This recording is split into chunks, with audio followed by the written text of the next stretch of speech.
Today I'm going to show a film named 22 Bullets. The movie begins with the protagonist, Charlie, returning from a pleasant trip with his son Anatole. When they arrive in town, the boy begs Charlie to let him out of the car and watch a busker perform.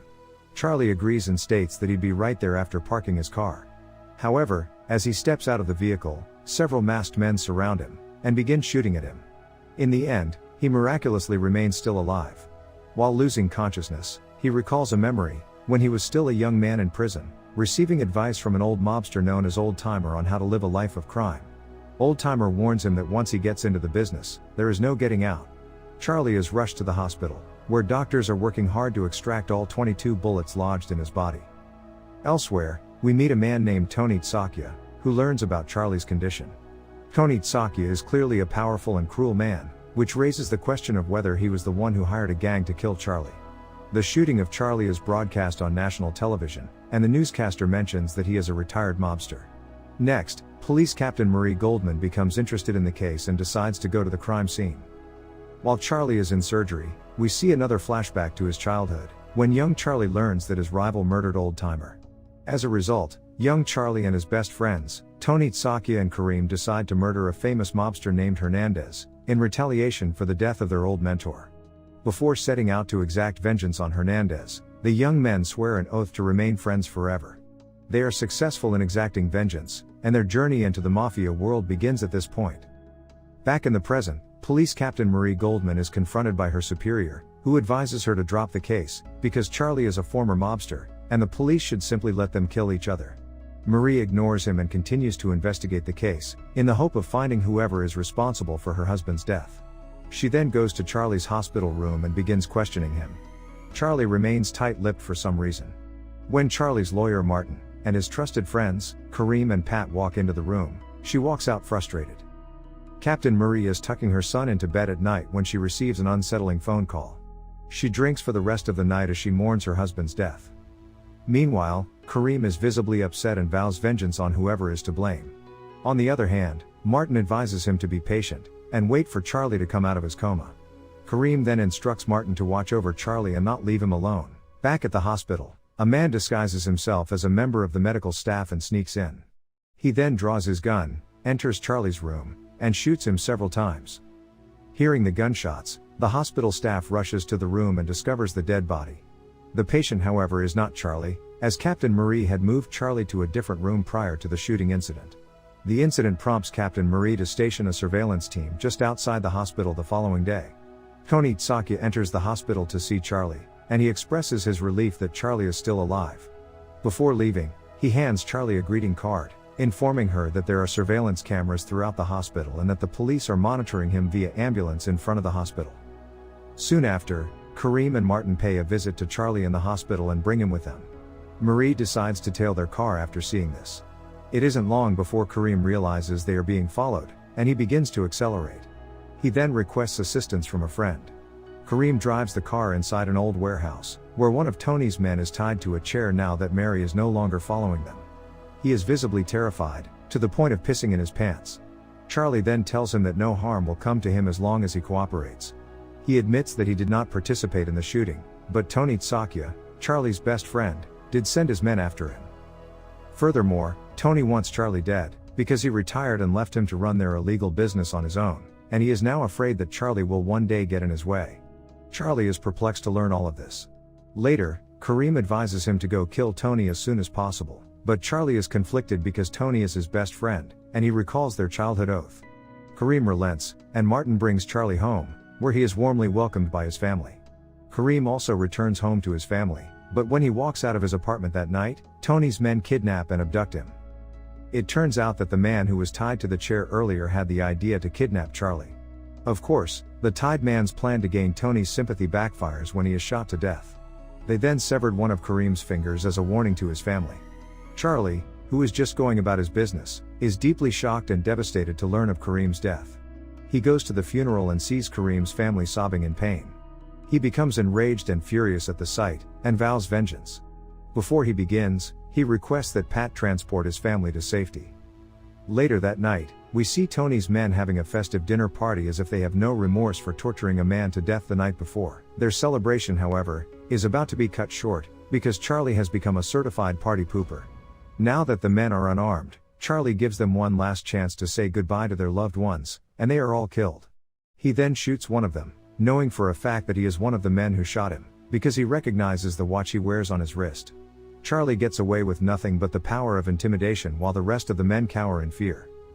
The following day, another of Tony's men is visiting the dead crew's grave, when Charlie arrives and murders him. Tony sends his men to ransack Charlie's home, in an attempt to find him and his family, realizing that Charlie is now out for blood. Fortunately, they can't seem to find anything. While all of this is going on, Charlie is relaxing with his faithful cat on the other side of town. Martin, the lawyer, arrives at Charlie's house to find it in shambles. He then rushes to inform Charlie of the situation. Unfortunately, one of Tony's men follows him to Charlie's hideout, and it isn't long before the two are surrounded. While Martin attempts to flee by boat, badass Charlie holds them off. However, one of Tony's men apprehends Martin and corners him. Charlie flees on his motorcycle while Tony's men pursue him. Because he rammed into a police car, he was immediately taken back into police custody, reuniting him with Captain Marie Goldman. In the interrogation room, Marie reveals to him some shocking information that she discovered during her investigation, specifically that she found a series of bullets lodged in a wall at the scene of the crime. To put it another way, one of the 5 people who shot at Charlie did not intend to kill her at all. Someone among them had no intention of murdering Charlie. In addition, Marie makes the decision not to arrest Charlie for the time being, due to the fact that she is under the impression that Tony Tsakia is responsible for the death of her husband. Later on that night, Tony Tsakia is seen enjoying the wedding celebrations of his daughter. Unbeknownst to him, Charlie is standing right outside his home, and she manages to take one of his men into custody. Before she kills him, Charlie orders him to hand over all of the information he possesses concerning Tony Tsakia's current drug transactions. When Tony finds out what took place not too much longer after, he becomes enraged. He then leaves the party and heads to his drug lab, where he finally lets loose, saying Tony has now lost his patience. He gives orders to his thugs to seize Charlie, regardless of whether or not he is still alive. The following day, Pat picks up Anatoly and Eva from school so that they can spend the day with Charlie. Up until the point where a van pulls up next to them, the day seems to be proceeding normally. Anatoly and Eva are taken captive by the men, and they flee the scene in their vehicle. After arriving at the scene, Marie discovers that it is already too late to help. It wasn't long after that when it came to light that the authorities had found Eva and taken her into custody. They are informed by Eva, who is bloodied and bruised, that Charlie will be arrested if he does not turn little Anatoly over to the authorities. After some time has passed, as Captain Marie is leaving the precinct, Charlie joins her in the car, completely by surprise. He asks her for help in fabricating a scenario in which Charlie has been arrested, so that Tony will give up looking for him and will be able to free his son. He is hoping that this will convince Tony to let his son go. Charlie even offers to cooperate with the authorities in exchange for having his son returned to him. Marie agrees to help. When Tony finds out that Charlie has been arrested, he becomes even more enraged than he already was. As soon as he realizes that it is pointless to try to save Anatoly's life at this point, he immediately orders one of his goons to kill him. This thug is unaware that Charlie is following him on a motorcycle to the location where Anatoly is being held captive. Charlie is heading in that direction.